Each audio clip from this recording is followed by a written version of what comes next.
देश के कोने कोने से पधारे हुए श्रद्धालु गुरुभक्त प्रेमीजनों, ये बड़े सौभाग्य है जो किसी युग में नहीं आया। एक तारीख किसी ने निश्चित नहीं की, मुक्ति दिलाने का अधिकार किसी को सृष्टि में नहीं था।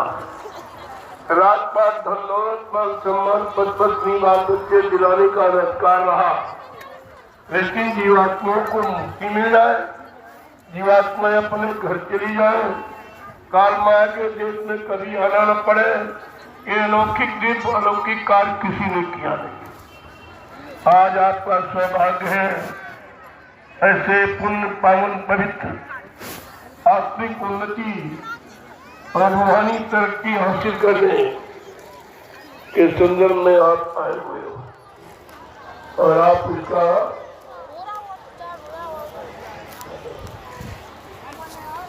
इस पर विचार करें। तुम्हारे कितने पाप कर्मों का बोझा संत महात्मा कैसे ढोते हैं। ये काम रात पात धन दौलत देकर भी आप किसी से करा नहीं सकते। उन्हें बेचारे अनजाने भी 50 रुपए देते, 50 रुपए 20 रुपए में मुक्ति चाहते हैं। ये मुक्ति का अपमान है। मुझे कुछ नहीं चाहिए, लेकिन मुक्ति जो संतों की धरोहर है वो 50 रुपए में ये मुक्ति का अपमान कर रहे हो। और दुनियादारी में हजारों, जहाँ कुछ मिलने वाला नहीं, पूजा पाठ में कोई काम होने वाला नहीं, वहाँ कोई काम करने वाला बैठा नहीं, वहाँ पर सारी संपत्ति लुटाते हो, माया का भी दुरुपयोग और इधर संतों की व्यवस्था का भी दुरुपयोग करते। क्या मिलेगा? आप ऐसे आते जाते रहोगे, ये काम तुम्हारा कोई करेगा? इतना कर्मों का बोझा उठाकर संत तुम्हारे दुख को अपने ऊपर लेते हैं, अपने ऊपर, और तुम्हें सुख शांति प्रदान करते। तुम्हारी हजारों बीमारियों को अपने ऊपर लेकर स्वयं बीमार हो जाते हैं, लेकिन तुम्हारी बीमारियों को दूर करने का ये प्रयास प्रयत्न कभी कम नहीं करते। उनके शरीर पर कुछ भी हो जाए, क्योंकि उनका संकल्प है परमार्थ के कारण साधुन धरा शरीर, परमार्थ समाज देश जनहित के लिए संत महापुरुष आते हैं। वो लेने के लिए नहीं आते, देने के। और वो चीज मुक्ति देना ये विश्व में किसी के बस की बात। बीच के मंडलों में जो ब्रह्मा विष्णु महादेव, जो रामकृष्ण, उनको भी अधिकार नहीं मुक्ति देने का, न उनको मुक्ति मिली। और आपको तो इतनी बड़ी चीज जिसकी तुम्हारे अंदर कोई कदर नहीं, कोई 50 रुपए दे रहा, कोई 20 रुपए दे रहा, कोई 10 रुपए, ये मुक्ति की कीमत है। ये मुक्ति का अपमान हमको नहीं चाहिए। अरे अपनी मुक्ति के लिए, अपने पाप कर्मों के बोझों को हटाने के लिए परमार्थ में कुछ न कुछ तो आपको खर्च करना ही चाहिए। मैं नहीं, मुझको कुछ नहीं चाहिए, मैं क्या करूंगा? मैं लेने नहीं आया हूं, देने आया। जो काम किसी ने आपका करने का वादा नहीं रखा, वो काम आपका किया जा रहा है। उसी काम को पूरा करने का ये अभियान 12 वर्ष से लगातार चला रहा हूं, लेकिन तुम्हारी समझ में कुछ नहीं, कुछ भी नहीं। मैं इसके लिए मजबूर हो गया हूं। मुक्ति का अपमान नहीं बर्दाश्त करूंगा। और तो अपमान सब बर्दाश्त है, मुझे कुछ भी कह लो और कुछ भी मतलब कर लो, वो सब बर्दाश्त है। लेकिन संतों की धरोहर, ये मुक्ति का जो अपमान कर रहे हो, ये बर्दाश्त के बाहर है। इसके लिए आपको हजारों जन्म लेने पड़ेंगे, फिर भी ये काम कोई तुम्हारा करेगा नहीं। जब सज्जू में नहीं किया, त्रेता में नहीं किया, द्वापर में नहीं किया, तो कलयुग में कौन कर देगा? विचार कीजिए। किसी ने आज तक ऐसी आवाज लगाई है मुक्ति देने की? किसी ने मुक्ति दिवस निर्धारित किया आज तक? ये सब विचार करना चाहिए आप। मुक्ति पाना कोई सरल नहीं है, मुक्ति पाना कोई खेल नहीं है, मुक्ति पाना कोई सांसारिक वस्तुओं से आदान प्रदान का विषय नहीं है। इसलिए समझने का प्रयास करो। आज इस पावन पुण्य तिथि में जो शामिल शरीक हो रहे हैं, उन्होंने अपनी मुक्ति का बयाना दे दिया है, बयाना, और तो किसी ने किया नहीं है काम। लेकिन आज संकल्प लिया गया 23 मार्च मुक्ति दिवस, ये तिथि तारीख आज तक जब से सृष्टि बनी ये किसी ने निर्धारित नहीं किया। आपको बोलना चाहिए कि समय का महापुरुष, समय की महाशक्ति जो परिवर्तन करने आई है वो कितनी विशाल है, कितनी अद्वितीय विलक्षण है, कितना शक्तिमान है, जो सारे विश्व को मुक्ति प्रदान कर सकता है, काल माया का देश उजाड़ सकता है, खत्म कर सकता है, सबको मुक्ति प्रदान कर सकता है। आपको इस पर विचार करना चाहिए। इसलिए मैं व्यवस्था बदलने जा रहा हूँ, व्यवस्था बदलने जा रहा हूँ। पहले तो आपकी रहनी गहनी व्यवस्था बदलूंगा, तब आपको मुक्ति समझ में आएगी। क्यों कभी आपने मुक्ति के बारे में न सुना था और न कभी पढ़ा था और न किसी ने किया, ऐसा किसी का इतिहास भी नहीं है। आपको तो सोचना चाहिए। एक नवीनतम इतिहास, वो भी कलयुग में। सतयुग त्रेता द्वापर अच्छे युग थे, अच्छी शक्तियों के, अवतारी शक्तियों के, लेकिन मुक्ति किसी को नहीं मिली। न उन शक्तियों को मिली, न उनके यानी मुरीदों, फॉलोवरों को, भक्तों को मिल पाई। इसलिए बड़ा गहन विषय है।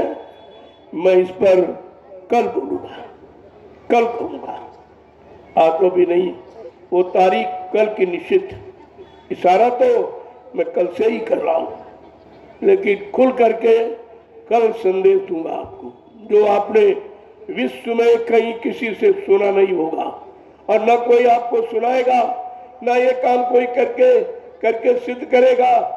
जब तुमको पारिवारिक सुख नहीं दे पाए, राज का सुख नहीं दे पाए, धर्म का सुख नहीं दे पाए, मानवता इंसानियत का न्याय, सुरक्षा, रोजी रोटी की मर्यादा नहीं कायम कर पाए, तो तुम्हें मुक्ति दिवस कौन मनाएगा?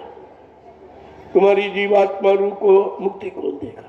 मुक्ति माने फिर दोबारा आना ना पड़े, जन्म मरण से छुटकारा, आवागमन से रहित होना, 4,84 लाख नरकों की स्थिति से उपराम होना, ये मुक्ति कहलाती। धीरे धीरे समझो। अभी आपने कभी सुना नहीं था कि मुक्ति है क्या, केवल आपने कानों से सुन रखा था। लेकिन जिस महापुरुष ने मुक्ति दिवस निर्धारित किया, तारीख निर्धारित की, इसका मतलब वो कितना जानकार है, वो भूत भविष्य का जानकार है, वो आगे आने वाले जीवों के लिए भी तैयारी कर रहा कि दोबारा किसी को मृत्युलोक मंडल पर आना ही न पड़े। ऐसा विधान आज तक कहीं आपने सुना पड़ा नहीं होगा। इसलिए समझने का प्रयास करो। मैं इस गूढ़ राज को कुछ शब्दों में बताना चाहता। वो कल तिथि निश्चित है। मैंने कहा जो लोग इस पर्व में शामिल शरीर हो जाएंगे, उन्होंने अपनी जीवात्मा को पार जाने का बयाना दे दिया है। वो दोबारा मृत्यु मंडल पर नहीं आएंगे। जो चूक है वो रह गया। चूकना और चेतना, जाग गए तो निकल जाओगे और चूक गए तो फंस जाओगे। फिर पता नहीं आना हो न हो, पता नहीं आपको मानव जीवन मिले ना मिले, या मानव जीवन को सुरक्षित रखने के लिए जीवात्माओं के कल्याण हेतु कोई महापुरुष आए ना आए कोई जरूरी नहीं है। जब सतयुग में नहीं आए, त्रेता में नहीं आए, द्वापर में नहीं आए, जो अच्छे युग थे, तो आप क्या उम्मीद करते हो कि फिर आ जाएंगे? इसलिए उन्होंने अपना आना, अपना पदार्पण घोर कलिकाल में किया, जहां धर्म खत्म, मानव कर्म खत्म, मानव जाति खत्म, मानव प्रेम खत्म, सत्य, अहिंसा, दया, सेवा, सदाचार, परमात्मा की यादगार खत्म, माँ बहन बेटी की परख पहचान सब खत्म। ऐसे युग में वो महाशक्ति ने अपना पदार्पण किया। चलो इन अनजान जीवों को कुछ जानकारी दे दो, इनका छुटकारा करा दो, तो ये बेचारे कभी निकल नहीं पाएंगे। काल माया के देश से निकलना ये ज्ञानी ध्यानियों विज्ञानियों का विषय नहीं है, ये अवतारी शक्तियों का विषय नहीं है, ये ब्रह्मा विष्णु महादेव का भी विषय नहीं है, ये रामकृष्ण का भी विषय नहीं है। तुम्हारा कहां से हो जाएगा? इसलिए विचार करो। मैं कल आपको एक नया इशारा करूं जो आपने कभी न पढ़ा होगा और न सुना होगा, न किसी ने बताया होगा। कल मैं वो इशारा करूंगा। जय गुरुदेव। लोगों में सुबह भी मिला, कोई न कोई राज है जो बार बार आपसे मिलता हो, बार बार आपका दर्शन करता हो, लेकिन एक नवीनतम व्यवस्था आपके लिए बना दी है, वो है चेतन व्यवस्था। अभी तक आप जड़ व्यवस्था में फंसे थे। कागज की पूजा, पत्थर की पूजा, मंदिर की पूजा, मस्जिद की पूजा, गंगा की पूजा, जमुना की पूजा, कागज पत्थर पानी के अलावा आप कोई चेतन जानते ही नहीं थे। आज चेतन का विषय मैंने शुरू कर दिया है। हम तो बराबर इशारा करते रहे और आपके साथ दंडवत प्रणाम करते रहे। मैं जब आता हूँ तब भी आपको प्रणाम करता हूँ, जाता तब भी करता हूँ, बैठता हूँ तब भी करता हूँ, और जब आप नहीं होते हो तो अंदर में भी प्रणाम करता हूँ। ये प्रणाम संत मत की, ये संत मत की व्यवस्था में प्रणाम है, छूना नहीं है, दंडवत प्रणाम करना। दया पाने के लिए आपको संत मत के नियम सिद्धांतों को मानना पड़ेगा। यद्यप जीवों को तकलीफ हो रही, छू के क्या मिला? छू छू करके तुमने इतना गंदा कर दिया, इतने पाप कर्मों का बोझा चढ़ा दिया कि ढोने में कितनी परेशानी हो रही है। ये बोझा कोई नहीं ढो सकता। संसार सृष्टि में ये बोझा ढोने के लिए न ब्रह्मा तैयार होंगे, न विष्णु तैयार होंगे, न शिव तैयार होंगे, न रामकृष्ण तैयार होंगे, न देवी देवता तैयार होंगे, क्योंकि ये बोझा बड़ा कठिन है। कर्मों का आदान प्रदान के लिए कोई भूमिका व्यवस्था यहाँ नहीं बनी। ये तो धोखे का प्रचार किया गया कि पुण्य करो पापों का नाश हो जाएगा। अरे अदला बदली नहीं होती, कर्मों का आदान प्रदान नहीं होता है। आपको तो रामचरितमानस इशारा करती है, कर्म प्रधान विश्व रच राखा, जो जस करी तो तस फल चाखा। क्या कह रहे हैं भगवान राम? मर्यादा पुरुषोत्तम इनको कहा गया। उन्होंने क्या कहा? मैंने सारे विश्व की रचना, एक कल भगवान का वचन है, सारे विश्व की रचना मैंने कर्मों के आधार पर की। जो जैसा कर्म करेगा मैं तुम्हारे कर्मों का फल दूंगा, जजमेंट दूंगा, परिणाम दूंगा, लेकिन अदला बदली नहीं कर सकता, खत्म नहीं कर सकता और नष्ट नहीं कर सकता। इसलिए लिखकर उनको कहना पड़ा और संत गोस्वामी जी महाराज को रामचरितमानस की रचना करके अब कर्मों के विधान को बताना पड़ा। लेकिन आज कोई नहीं बता, उसको पढ़कर भी नहीं बता पा रहे कि भगवान ने क्या कहा। काल नेम मैं तिनकर भ्राता, शुभ अशुभ कर्म फल दाता। मैं महाकाल के हुक्म से आया हूं, स्वयं नहीं। संत तो स्वतः आते हैं, अपनी इच्छा से आते, अपनी मौत से आते, जीवों पर दया करके अपनी मौत से जाते। न कोई भेज सकता, न यहां से जबरदस्ती कोई ले जा सकता। वो तो विषय ही अलग है। ये अध्यात्म है, ये संतों का विषय है, और संत कलयुग में आए, किसी में नहीं आए। इसीलिए आपको मालूम ही नहीं है कि संतों का विषय क्या है, संतों का काम क्या है, संतों की दया क्या है, संत किस पूजा का आह्वान करते हैं, किस पूजा की तरफ जीवों को लगाना चाहते हैं। वो है चेतन पूजा, जड़ पूजा नहीं। जड़ माने मुर्दा, जो न दे सके, न ले सके, न कोई आशीर्वाद यानी आपको दे सके, वो जड़ पूजा होती। जड़ पूजा में काल ने कितने समय से आपको लगा के, 3 युगों से, और 5,500 वर्ष कलयुग के भी निकल, और अब भी लोग जड़ पूजा से नहीं हट पाए। न राजा हट पाया, न प्रजा को हटा पाया, न ये नकली पाखंडी ढोगी लाल पीला कपड़े पहनने वाले, ये भी हट नहीं पाए और न हट सकते हैं। इनकी हट खुद इसी में लगने की है, हट नहीं पाए, हट करके इसी में फंस गए और सबको फंसा दिया, सब जीवों को अन फंसाया। ये अपराधी कौन है? जिम्मेदार चाहे धर्म का हो चाहे राजनीति का हो। ये जिम्मेदारी उनको दी गई, राजा को और कर्मचारी अधिकारियों को और धर्म के जो प्रवर्तक इनको दी गई। चार चार शंकराचार्य भारत देश में, सुख शांति कहाँ चली गई? मानवता कहाँ चली गई? इंसानियत कहाँ चली गई? सच्चा मानव धर्म कहाँ चला गया? सच्चा मानव कर्म कहाँ चला गया? सच्ची मानव जाति क्या है ये बताना पड़ेगा। ये लाल पीले कपड़े पहन कर बच नहीं सकते, तुम्हें तो ढूंढना भी नहीं पड़ेगा। तुम्हारी पहचान ऐसी है तुमको ढूंढना भी नहीं पड़ेगा, फट से पकड़ जाओगे कि नकली भेष बनाकर ये भगवान अस्त्र, भगवान की प्राप्ति, जो भगवान को प्राप्त कर लेता है वो यूनिफॉर्म ये दी जाती उसको कि भगवान की प्राप्ति करने की इच्छा किसी के दिल में हो तो इनसे मिल लेना। ये बेचारे खुतियन भी, ये खुतियन भी ये राज में फंसे, मान में फंसे, सम्मान में फंसे, धन दौलत में छपे, ये तुमको कैसे निकालेगा जो स्वयं फंसा हुआ है। इसलिए कल का संदेश जरूर सुनिए जो मैं विश्व के वास्ते प्रसारित करूंगा। भारत देश ही नहीं, विश्व के वास्ते, और सारा विश्व आगे आने वाले समय में इसको स्वीकार करेगा।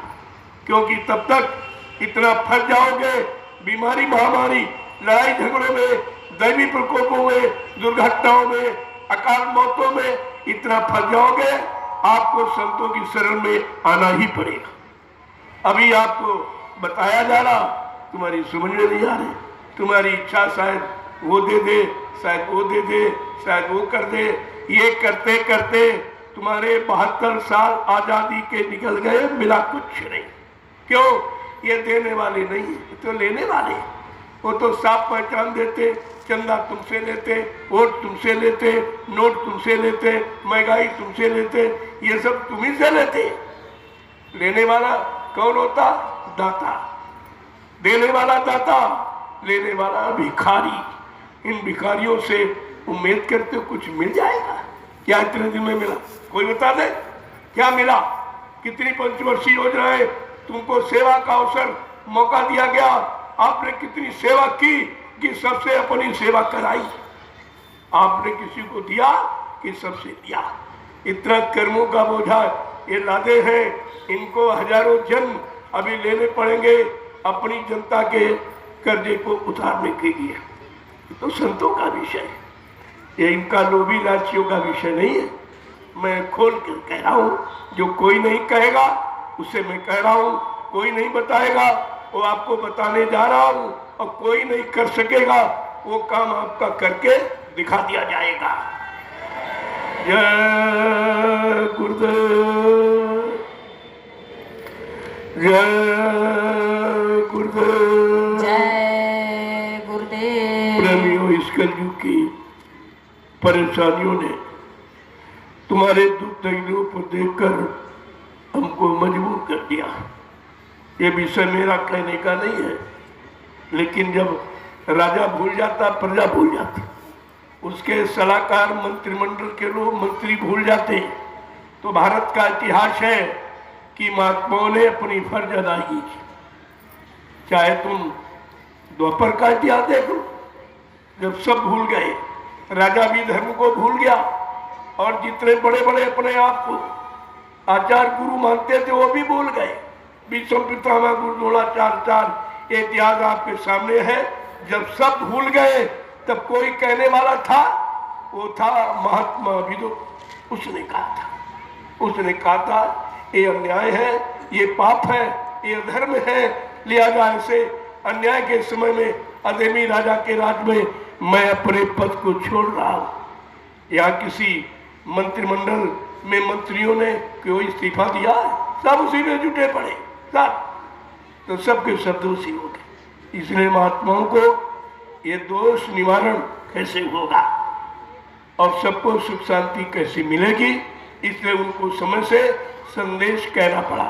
वैसे मेरा काम नहीं है, मेरा काम तो भक्ति कराने का, भगवान से मिलाने का, जीवात्माओं को मिलने का मेरा तो यह विषय है। और तुम्हारे अनंत जन्मों के कर्मों को बोझा उतर जाए तो परमार्थी सेवा कराने का है, लेकिन मजबूर हो गया। मैं भी इसी देश की का इस धरती माँ का अन्न खाता हूँ। धरती माँ पर मैं भी सुख भोग रहा हूँ, तो मेरे पर भी इस धरती का कर्जा, इस भारत माँ का कर्जा, ये भारत में कमाई करने वाले काश्तकारों का कर्जा, मजदूरों का कर्जा लदा हुआ है। मैं उस कर्जे को निपटाने के लिए समय से सच्चाई का संदेश देने निकल पड़ा हूँ। और 12 वर्ष से लगातार सबको सूचना देकर कोई राजा नहीं कह सकता, कोई कर्मचारी अधिकारी नहीं कह सकता कि हमसे बाबा जी ने पूछा नहीं, अगर बगैर पूछे संदेश दे दिया। लेकिन आज तक किसी की शक्ल नहीं दिखाई दी। इतने बड़े जनमत में भी इतनी बड़ी संख्या, लेकिन एक भी पुलिस का कर्मचारी अधिकारी कोई नहीं आया। मेरे पास प्रमाण है, मैं आगे आने वाले समय में प्रमाणित कर दूंगा और तुमको मजबूर कर दूंगा। और फिर भी आपसे मैंने कोई सहयोग नहीं। अभी कुंभ हुआ, लाखों मर गए, कितना पैसा नष्ट हुआ। ये राजनीति का पैसा ये अपनी व्यक्तिगत वोट की नीति में खर्च कर दिया गया, लिहाजा ये पाप है, महापाप। कितने जीव चले गए, क्या इनको कोई वापसी दे सकता? ये पुराने मनुष्य मंदिर जो बिगड़ गए, उजड़ गए, खत्म हो गए, क्या दोबारा इनको मनुष्य मंदिर का अवसर मिलेगा? अरे ईंट पत्थर पानी ये फिर आ जाएगा, बंद हो जाएगा, फिर बह जाएगा, टूटे फूटे फिर सुधर जाएंगे। लेकिन मनुष्य मंदिर अगर बिगड़ गया तो दोबारा नहीं बनेगा, कोई नहीं बना सकता। इसलिए सबसे बड़ा पाप मनुष्य हत्या, मनुष्य को सच्चाई से अलग करना, इनके अंदर भूल भ्रम पैदा करना, अपने निजी स्वार्थ के लिए झूठे धर्म का प्रचार करना, जड़ता की ममता में जीवों को फंसाना, यह सच्चाई नहीं है। अब सच्चाई तो संतों को कहनी पड़ेगी। अगर संत नहीं कहेंगे तो उनको सत्य का दोष लगेगा। अगर गुरु नहीं करेंगे उनको गुरु की शिक्षाओं का दोष लगेगा। जिससे परिवर्तन होता है वो भूमिका व्यवस्था जो संत महापुरुषों की है नहीं बताएगा तो उसको सत्य का दोष लगेगा। ये द्रोह है और बड़े कठिन द्रोह है। इसका उपचार किसी के पास कोई जानता ही नहीं। उधर तो इनका ध्यान कभी गया ही नहीं। लिहाजा संत सच्चाई के लिए आए हैं, वो सच्चाई का बयान करेंगे, सच्चे रास्ते का निर्माण करेंगे, सच्ची भूमिका का भी निर्माण करेंगे और सबको सत्य मोड़ेंगे। लेकिन उनके काम में देरी इसलिए है कि तुम तैयार नहीं हो, तुम नहीं तैयार। उनकी तैयारी पूरी है, वो परिवर्तन की तैयारी लेके आए, उनको तैयारी करनी नहीं है। तुमको उस तैयारी के बारे में जानकारी देनी है और तुम्हें तैयार करना है। तुम जितनी जल्दी तैयार हो जाओ, परिवर्तन तुम्हारे सामने आके खड़ा हो जाएगा। लेकिन अभी आप कहाँ नहीं, अभी वही जड़ पूजा में, वही जड़ता की ममता में फंसे पड़े हो। अरे चेतन काम करता, जड़ काम नहीं करता। गोस्वामी महाराज को लिखना पड़ा, वो कलयुग के संत हैं, वो कोई कथावाचक, कोई विद्वान नहीं, संत है। संत वाले जो सबका अंत जानता है, सबकी आखिरी जानता है, सुधार और संहार जो दोनों के अंत को समझता है, जानता, प्रेमी उसको संत कहते। और आपको तो कुछ मालूम नहीं, सब झूठी बातों में, झूठे वचनों में, झूठे प्रवचनों में, झूठे भाषों में फंसकर आपने अपने जीवन का अमूल्य समय खराब कर दिया। महात्मा तुम्हारे जीवन की कीमत को जानते, वो मानव शरीर की कीमत को जानते कि ये 83,99,999 शरीरों में आपकी आत्मा गई है, बेचारी भोगती रही, जन्मती मरती रही, उसी चक्कर में आती जाती रही। तो उसने फिर मालिक से प्रार्थना की। क्या प्रार्थना की? अब प्रभु कृपा करो यही भांति, सब तज भजन करम दिन राति। कलयुग में भजन, कलयुग में इबादत है, कलयुग में तोड़ फोड़ अंदर, कोई खून खराबा, कोई गाली गलौज करना, किसी को अपमानित करना, ये कलयुग का परिवर्तन नहीं है। इसीलिए आप पिछले युगों के परिवर्तन को जानते हो, लेकिन जो तुम्हारा कलयुग का परिवर्तन, उसके बारे में किसी को कोई ज्ञान नहीं, किसी को कोई नहीं बता सकता, चाहे वो धार्मिक हो चाहे राजनीतिक। ये किसी को होश नहीं है कि कलयुग का परिवर्तन कैसा होगा। सतयुग त्रेता द्वापर तो अच्छे युग थे, उनका परिवर्तन कितना खून खराबा का हुआ, कितने मारे गए काटे गए। लेकिन कलयुग का जो परिवर्तनकारी महाशक्ति है वो कहती नहीं, कोई खून खराबा नहीं, कोई किसी को मारा सताया नहीं जाएगा, किसी को अपमानित नहीं किया जाएगा, बल्कि अपनी वैचारिक क्रांति के द्वारा देश दुनिया में परिवर्तन करके दिखा देगा। ये मार काट वाला परिवर्तन नहीं है, ये वैचारिक क्रांति का परिवर्तन। और आपको समझना पड़ेगा, कल से मैं खुला संदेश विश्व के लिए दूंगा जो आपने कभी सुना नहीं है, क्योंकि ये मुक्ति दिवस है, जो दिवस किसी ने निर्धारित नहीं किया, न सतयुग त्रेता द्वापर में, तो कलयुग की तो बातें छोड़ दो, इसमें कौन जानकार है।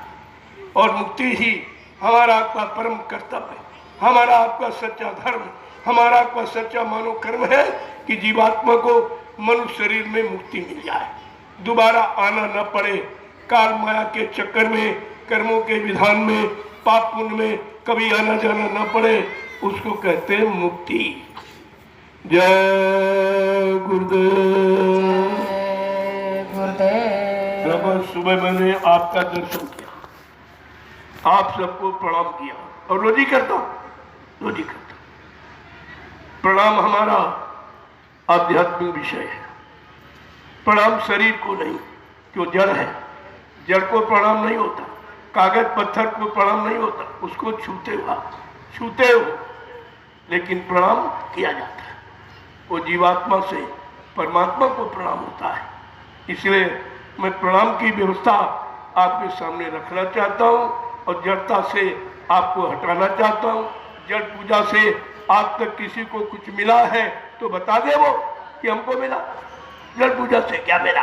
जो मिला वो भी नाशवान है, अमर तत्व तो नहीं मिला, अमर होने वाली व्यवस्था आपको नहीं मिली। जय गुरुदेव। जय गुरुदेव। इसलिए मैंने 23 मार्च मुक्ति दिवस 2025 में एक व्यवस्था का प्रवृत्ति रूप आपके सामने रखा कि आप दूर से प्रणाम करो, दूर से। ये छूने का विषय नहीं है, यही छुआछूत है, गंदे कर्म और गंदे खान पान, ये छुआछूत है। इसको तो कोई मिटाया नहीं, किसी शंकराचार्य ने भी नहीं कहा कि छूत क्या है, सच्चाई क्या है, छुआछूत क्या है, वो तो नहीं बताया, क्योंकि उनको भी नहीं मालूम। ये भेष बनाना, ये सत्यता की जानकारी का परिचय देना नहीं है, ये रूढ़वादिया है, ये भी जड़ की जड़ता की ममता है। और जड़ को जीवों से न हटा सकते हैं, न विरक्ति, न वैराग, न सच्चा यानी लगाव पैदा कर सकते हैं। इसलिए तो आपसे कल मिलूंगा, सबसे मिल चुका हूँ, जो बाकी रह गए आप मिल लीजिए। लेकिन मेरा स्वास्थ्य बहुत खराब, 1 साल से पूरा खराब, 1 साल से। लेकिन आपकी सेवा में कभी कतराता नहीं हूँ, आपकी सेवा से कभी दूर भागता नहीं। जीवन रहेगा तो सेवा करता रहूँ, जीवन चला जाएगा तो सेवा खत्म हो जाएगी। इसलिए अगर आपको सेवा लेना है तो थोड़ा सा समय दो, हमको भी थोड़ा आराम दो। बहुत शरीर में मेहनत की, बुढ़ा हो गया, कमजोर हो गया, आप नहीं समझ पाए हो कितनी मेहनत की, रात दिन। इन 12 वर्षों में रात दिन मेहनत की, अब न जान पाओ, न समझ पाओ, न अपना पाओ, न कर पाओ, न लाभ ले पाओ, तो आपका विषय, मेरा विषय नहीं। जय गुरुदेव। इसीलिए मुक्ति इतनी सस्ती नहीं है जितनी समय। या देख तो कोई 10 रुपए ले रहा, कोई 20, ये मुक्ति मिलेगी, 20 रुपए मुक्ति मिल जाए। अरे तुम सारे राजपाट धन दौलत न्यौछावर कर दो, फिर भी मुक्ति मिलने वाली नहीं है। ये मुक्ति का अपमान करना। हमको कुछ नहीं चाहिए, मैं क्या करूँ? मैं तो पहले से आपको तो हमें कुछ नहीं चाहिए, तुम्हें चाहिए मुक्ति। तुम्हें अपने पाप कर्मों की अदायगी चाहिए, तुमको अपना पारिवारिक सामाजिक जीवन व्यवहारिक जीवन जीने के लिए तुमको व्यवस्था चाहिए। वही व्यवस्था मैं आपकी बनाने जा रहा हूँ और आपकी सेवाएं उसी व्यवस्था में लगाइए, मेरी कोई व्यवस्था। मुझे मालूम, सबको मालूम है, मैं हिंदुस्तान विश्व में एक ऐसा सेवक हूँ जो झोपड़ी में रहता हूँ। झोपड़ी मेरी पहचान है, ये आपको सोचना चाहिए। जब झोपड़ी चाहिए तो हम तुम्हारा पैसा लगे क्या, तुम्हारा सामान लेके क्या करें? मेरे कोई तो बीवी बच्चा है नहीं जिसके लिए मैं आपसे झूठ बोलूँगा या आपको धोखा दूंगा या मतलब आपको बरगलाऊंगा। एक काम मेरा नहीं है, इसको कान खोल के सुन लीजिए। और जो काम होना है या जो होगा उसकी जानकारी देने जरूर आया। बहुत लोग बीच में आए, हमको अवतार घोषित कर दिए, हम सत्तू ले आएंगे। हमने भाई देर क्यों की है? तुम्हारे बस का है तो करो, हमसे बताओ, मैं सहयोग आपको दूँ, लेकिन ये काम तुम्हारे बस का क्यों? तुम कलयुग में फंसे हो, कलयुग को अपना सर्वोस्वर मानते हो, इसलिए ये सतयुग तुम्हारे बस की बात है, इसकी चर्चा मत करो। इसीलिए राजा कोई चर्चा सज्जू की नहीं करता। सज्जू का विषय कहीं आपने सुना भी नहीं। न कुंभ में इतनी भीड़ हुई, इतने ये भेददारी दाढ़ी बाहर रखने वाले आए, लेकिन सज्जू की चर्चा किसी ने की है? वो जानते नहीं कि सज्जू क्या है, जबकि ये पता है कि कलयुग के बाद सज्जू ही आना। लेकिन वो कह रहे अभी तो प्रथम चरण है। जब ये प्रथम चरण माने बच्चा है, तब तो इतना उत्पात कर रहा, जीना मुश्किल है, सारी मर्यादाएं खत्म, सारी व्यवस्था खत्म, तो जवान होगा तब क्या करेगा? इसलिए संत महात्माओं ने सोचा, अरे भाई इसको बदल दिया जाए, इसको रोक दिया जाए। तो उन्होंने 1000 वर्ष का संकल्प लिया है कि अपनी तपस्या त्याग के बल पर 1000 वर्ष के लिए सज्जू लाऊंगा और सबको उस सज्जू का लाभ दूंगा। अगर सज्जू लेना है तो आ जाइए आप, और अगर मुक्ति चाहिए तो सज्जू को भी ठोकर मार दो, क्योंकि सज्जू धरा पर आएगा, पृथ्वी पर आएगा।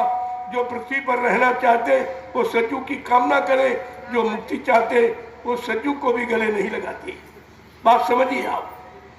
जय गुरुदेव, जय गुरुदेव। जो सच्चा गुरु भक्त है वो सज्जू की कामना कभी नहीं करता, क्योंकि सज्जू आने पर महापुरुष चले जाएंगे, अपना काम करने भी चले जाएंगे।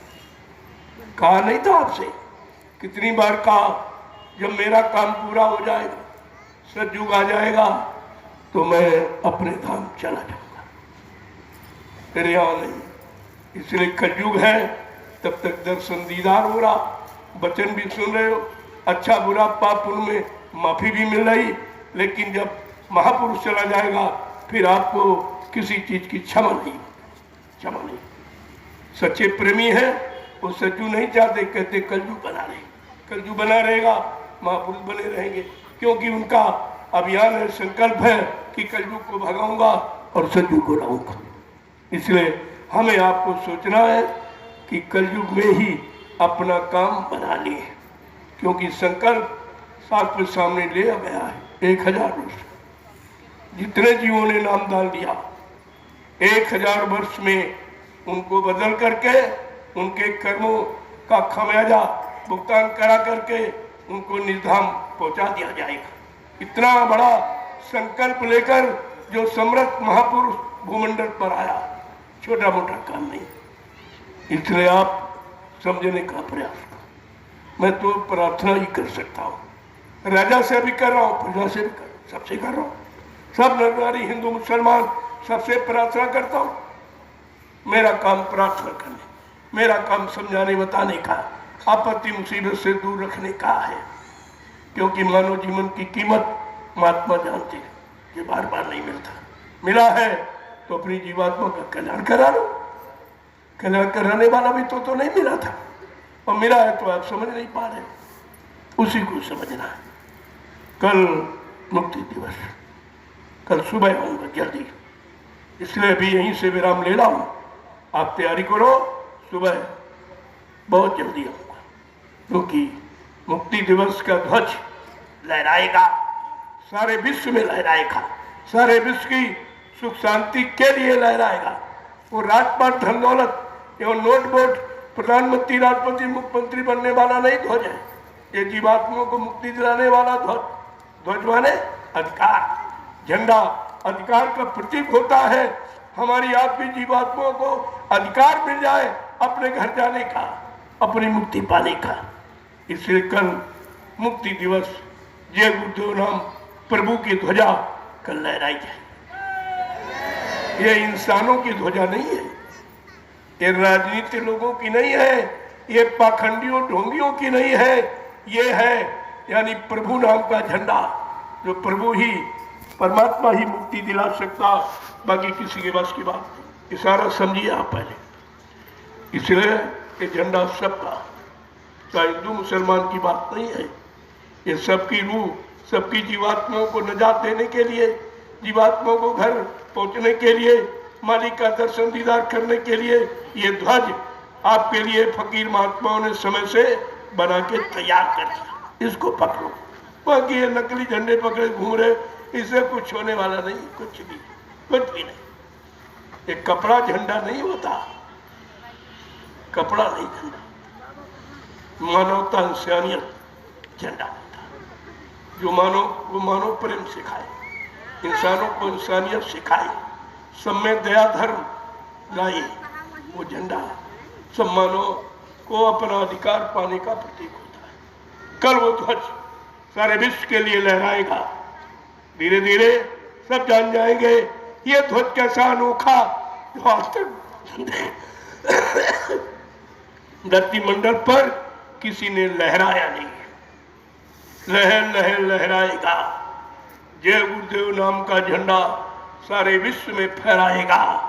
वो समय आने वाला है।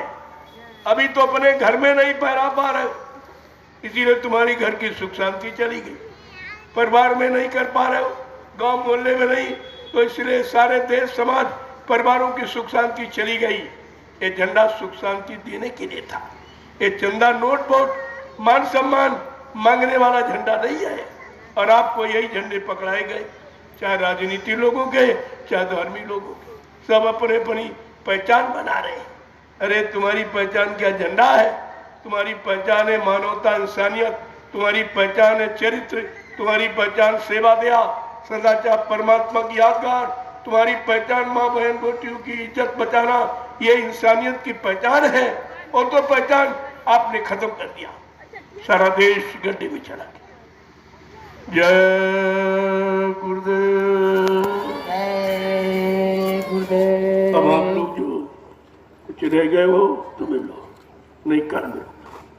कल आपको जल्दी आऊंगा, क्योंकि सुबह प्रातःकालीन ये मुहूर्त है इस ध्वजा के लहराने का, जो हिंदुस्तानी नहीं सारे विश्व की सुख शांति के लिए समय से प्रभु का है। ये किसी राजनीतिक लोगों का नहीं है, कोई आर्मिक धार्मिक ढोंगी पाखंडियों का झंडा नहीं है। ये प्रभु का झंडा, जय गुरुदेव नाम प्रभु का। प्रभु सबकी रक्षा करता, सबकी संभाल करता, सबको सुख शांति देता और सब में अमन चैन ले आता है।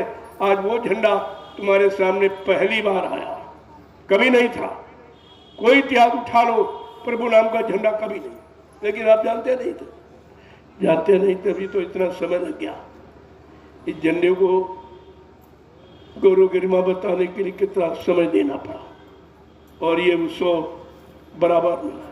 इस झंडे को लाने के लिए, इस तिथि को लाने के लिए महापुरुष को 21 महीने बेड़ी हथकड़ी पहनकर जेल में रहना पड़ा। ऐसे धर्म नहीं आता। पहले समझो, ये काम किसी ने आज तक किया? किसी ने किया? ये त्याग, ये संयम किसी ने किया?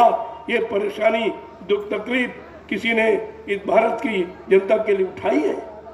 वो केवल एक है, बाबा जय गुरुदेव जी महाराज। वो एक ही है, दूसरा नहीं, दूसरा नहीं है। और उनका दूसरा ये काम किसी का है भी नहीं, कोई कर भी नहीं सकता। बहुत लोग मेरे पास कि हमको अवतार घोषित कर दी। अरे भैया, और राम ने क्या घोषणा की थी मैं अवतार हूँ? क्या कृष्ण ने घोषणा की तो मैं अवतार हूँ? उन्होंने कुछ नहीं किया। का चंद्रशेखर भगत सिंह नेता सुभाष ने कहा था मैं क्रांतिकारी शक्ति, ये तो तुमने कहा है, उन्होंने कहा। जो करता है वो कहता नहीं, जो करने आया वो करके दिखाता है। वो भाषण पर स्पीच प्रवचन में लोगों को अटकाता नहीं है, आपको समझना चाहिए। जय गुरुदेव। चलो प्रियो, अब चलिए, हो गया जो बाकी रह गए आप लोग मिलो, मैं भी तैयारी करूँगा। मेरी हालत बहुत खराब, 1 साल से ऊपर हो गया, वैसे 5 साल से लगातार मैं आपके पाप कर्मों का बोझा ढो रहा हूँ बीमारी के रूप में। 5 साल हो गए और अभी ढो रहा हूँ, अभी ढोऊंगा, उससे इनकार नहीं करूँगा, लेकिन मैं चाहता हूँ कि बोझा ढोकर आपका बोझा उतर जाए और आप पाक साफ निर्मल होकर अपने घर चले जाए। इतना काम तो आप समझ रहे हो। जय गुरुदेव। जोर से बोलो जय गुरुदेव। शामिल बोलो जय गुरुदेव। ना होगा। जय गुरुदेव। ठीक से बोलो जय गुरुदेव। दर्द हरेंगे, जय गुरुदेव। सब कष्ट मिटेंगे, जय गुरुदेव। शांति भी देंगे। जय गुरुदेव। सबके दाता, जय गुरुदेव। सबके मालिक, जय गुरुदेव। प्रेम से बोले जय ये गुरुदेव। नाम नहीं इंसान का, ये नाम है प्रभु का, ये काम नहीं इंसान का। ये काम है प्रभु का। सतयुग कौन लाएंगे, जय कलयुग गुरुदेव। को कौन भगाएंगे, जय विश्व गुरुदेव। में सुख शांति कौन लाएंगे। जय 23 गुरुदेव। मार्च मुक्ति दिवस अमर, 23 मार्च मुक्ति दिवस, अमर रहे, 23 मार्च मुक्ति दिवस। अमर रहे। जय गुरुदेव। ये जय घोष पहली बार आप सुन रहे हो, किसी इतिहास में जय घोष नहीं है। जो विषय आज के सम्राट महापुरुष ने रखा वो किसी दिल दिमाग में नहीं, इसलिए पहले आपसे कहा गया था ऐसा विलक्षण परिवर्तन न कभी हुआ है और न कभी होगा, न कोई इसके बारे में जानता और न ही किसी को विश्वास है। ऐसा परिवर्तन करके दिखा दिया जाएगा जिसको हिंदुस्तानी नहीं सारा विश्व नमस्कार करेगा, सारा विश्व नतमस्तक हो जाएगा, सारे झंडे झुक जाएंगे, प्रभु नाम का झंडा ऊंचा रहेगा और प्रभु ही सबको तारेगा, मारेगा नहीं तारेगा। ये मारना प्रभु का काम नहीं है, वो तारी शक्तियों ने मार काट किया, लेकिन संत महापुरुष दयालु होते, वो मार काट नहीं करते, समझा बुझा कर जीवों को जगाकर सतपथ के रास्ते पर चलाकर उनको घर पहुंचाने का काम करते। जय गुरुदेव। चलो आप लोग कल तैयारी करो, कल सुबह जल्दी आऊंगा संदेश देने के लिए। ये सुख शांति का सच्चा ध्वज, मानवता इंसानियत को लाने वाला, सबको प्रेम प्यार मोहब्बत सेवा दया का पाठ पढ़ाने वाला कल ये विश्व विजयी झंडा आपको इसी मैदान में फहराया जाएगा, सबको संदेश दे देगा। ये विश्व को संदेश देने वाला है। ये राजपाट धन दौलत प्रधानमंत्री माने वाला झंडा नहीं है, विश्व को सुख शांति देने वाला, सबकी जीवात्माओं को कल्याण कराने वाला, देश विदेश में विचरने वाला ये झंडा। जय गुरुदेव। वो तब तक आप लोग इस झंडे की परिक्रमा करो, इसको प्रणाम करो। ये परिक्रमा तुम्हारी 4,84 लाख नरकों की योनियों की परिक्रमा को खत्म कर देगा। ये जन्म मरण से छुटकारा दिलाने वाली परिक्रमा समझो। मैं इशारे में कहता रहा, लेकिन अब खोल के कह रहा हूं, क्योंकि अब मैं विराम लेना चाहता हूं, कुछ देरों के लिए विराम लेना चाहता हूं, क्योंकि आप समझाने बुझाने से मन